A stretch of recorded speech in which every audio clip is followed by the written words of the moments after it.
Hey there, welcome back. So I'm going to try some new things with the recordings.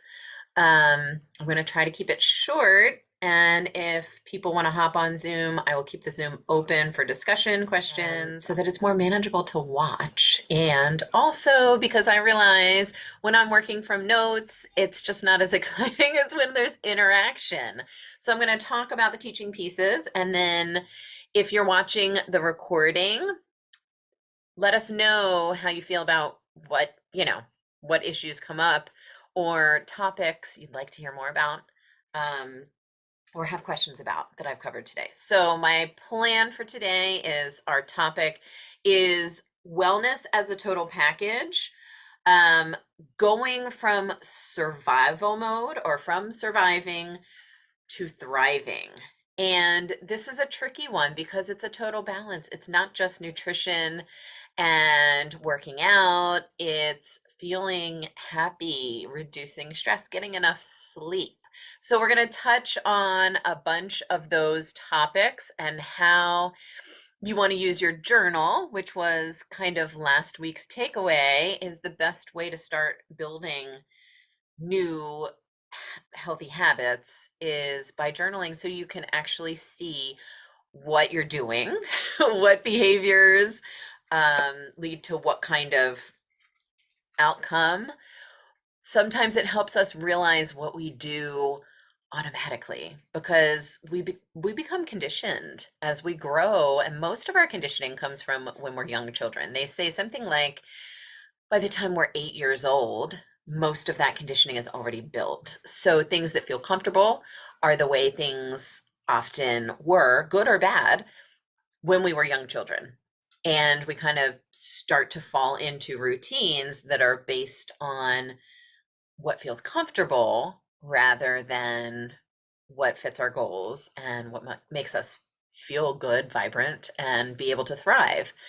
So, not only are we going to talk about nutrition and how to align your nutrition with your goals, but we're going to talk about stress management.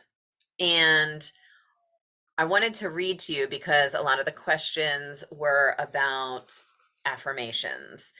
And affirmations are helpful when we can find some. Often we find them instead of making them up in the beginning.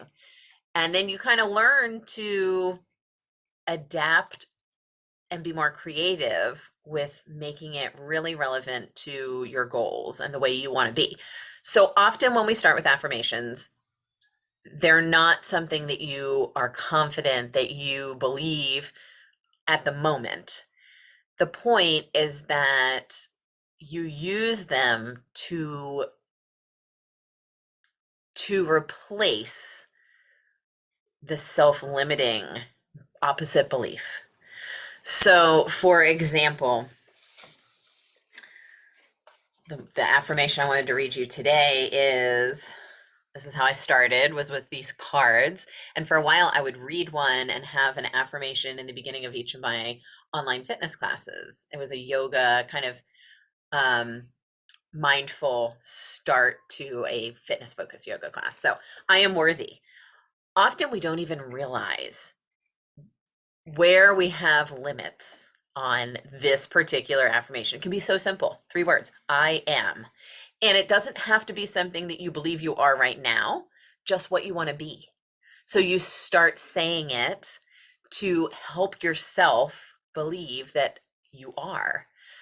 So I know my excellence and I settle for nothing less. I am worthy of a beautiful house. I am worthy of the body that I want to have. I am worthy of feeling confident in my own skin. And then taking the actions once you make that a mantra to plan how to get there and fully embody the affirmation. Okay. So, and this was not actually what I had planned today, the wellness. Surviving to thriving was my theme for today.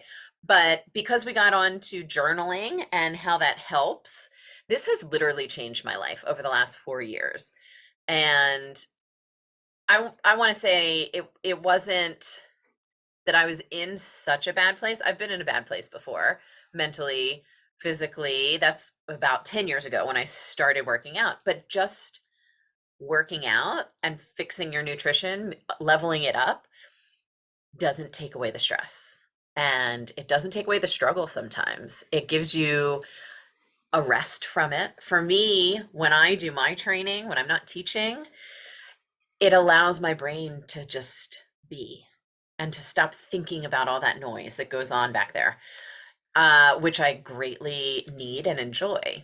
But it's not always going to help improve the situation that's causing the survival mode. It's causing you to feel, you know, hopeless or depressed or full of anxiety. I have a large family, and when I was pregnant for our fifth child, I had anxiety like I'd never experienced it before. And I didn't know why or what was causing the feeling, but I felt like there was an elephant sitting on me certain times for no apparent reason that I could find. So I started probably shortly after our sixth child was born. I started this 5-minute journal. And this thing is gold. Let me tell you why. It tells you 5 reasons you'll love the 5-minute journal. I'm not going to read them all in their entirety, but it's built on proven psychology. Somehow it took psychologists about 80 years to realize that it's better to focus on positive behavioral traits as opposed to depression, anxiety, and disorders. This journal spares you the dense academic jargon behind this realization and incorporates it into practical routines you can implement simply and easily in your daily routine. So as humans, habit change is easier when you stack new habits. I have a hard time writing in that every morning and every night, which is the way it's intended. And when I started, I would do the way the day went. It's like 3 to 5 phrases, doesn't have to be full sentences. How do you feel your day went? How could you have made it better? What do you want to focus on tomorrow? Sometimes it would have been better if I had folded some laundry and put it away. Simple things. And I would do those in the morning and the ones that are for the beginning of the day. And there's a reason when you want to change habits, sometimes it's easiest to stack them in the beginning of the day because that is the human brain's most creative time is 2 hours after you wake up. And I changed my whole routine. I stopped teaching online in China from 4 o'clock till 8 o'clock in the morning because I was burned out and I was feeling behind before my children even woke up, behind for the day and exhausted. So I started to focus on me, my wellness. That's my story in a nutshell. But the 5-minute journal literally changed my life. And now those 2 hours of the day are my sacred time, whether it's journaling or just drinking my coffee. Sometimes it is teaching fitness, which I love and fits in my wellness routines and my release of all the jargon in my head that I want to silence for an hour so that I can really enjoy helping others improve their health. So it happens over time, but you'll find when you start to focus on who you want to be, how you want to see yourself, and you write it down, it gets into what your brain is starting to accept as who you are, who you're becoming. So try it. I highly suggest it. All right, so that was a lot of talking on that topic. For going from survival mode to thriving mode, and I coach a lot of people who want to lose weight. They want to get in shape. They want their clothes to fit differently. Wanting to feel confident, wanting to feel sexy again. All of these things fit into focusing on the positive and that positive habit change. But in order for us to do that, we have to get our body to a state where it's thriving, and then it becomes easy. So by stacking new habits and feeling successful and acknowledging our successes and getting enough sleep and enough water, enough hydration, it starts to calm down our hormones so that we can reach our fitness goals.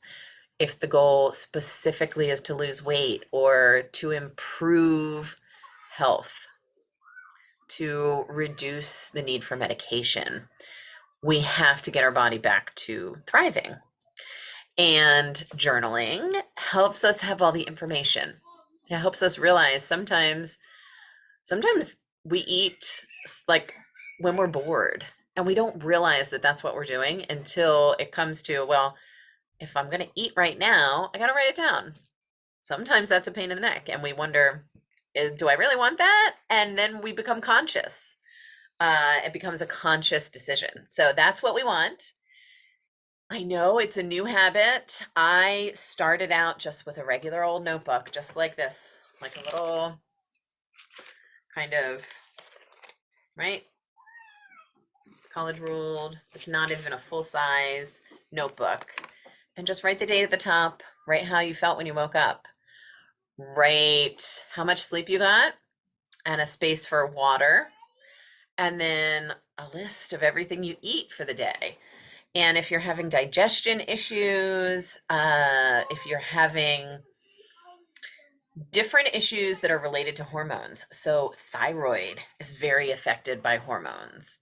And many, I would say almost 90% of human disease is caused by insulin resistance or hormone imbalance, where our body starts to adapt to an imbalance, but it adapts in a way that deteriorates the way our body's thriving mode is actually going to work.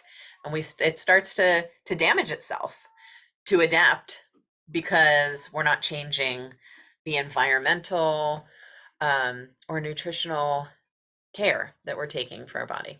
So that's my topic for this week. I think we want to definitely track sleep because there were years and years that I lived on 4.5 to 5.5 hours sleep. And as a mom, it's hard. I know it's hard. But we want over time the goal to be really between 7 to 9 hours sleep if you're an athlete, not 8 to 10 if you're an intense athlete. And then definitely 8 is an awesome average. I strive for 8 and I rarely get it, but I am getting closer to 7 these years, these days. So setting small improvement goals. Tell me about them. Write them down in your journal. Tell your husband, I really need to start to get another, or your partner, your husband, your partner, your kids. I tell my kids all the time, I really need to be in bed by this time. So that means you need to start winding down and be in bed. My kids are night owls, and they just, they would stay up until 11, 12 o'clock, 1 o'clock if somebody doesn't put them to bed and say their prayers and do all the things, make sure they brush their teeth. And sometimes partners aren't that helpful. Like mine, he just goes to bed when he's tired. So you have to let people know this is what we need to do. We're going to feel so much better for it, and we'll be able to play that much better because of it. So tell me your goals. Tell me your sleep goals if you don't get enough sleep. We need to get moving. If you have arthritis and joint pain, the more you heat up the joint and get the blood flow and those synovial fluids that lubricate the joint moving, the better you're going to feel. So we need to have goals for movement every day, every week. Take a walk, a brisk walk, and try to make it a little longer until you get up to a half hour a day if you can't do other movement. All right, so we are working on moving from surviving to thriving, and that's where we hit our flow state and it becomes easy to continue the momentum working toward our healthy habit goals. Have an amazing day.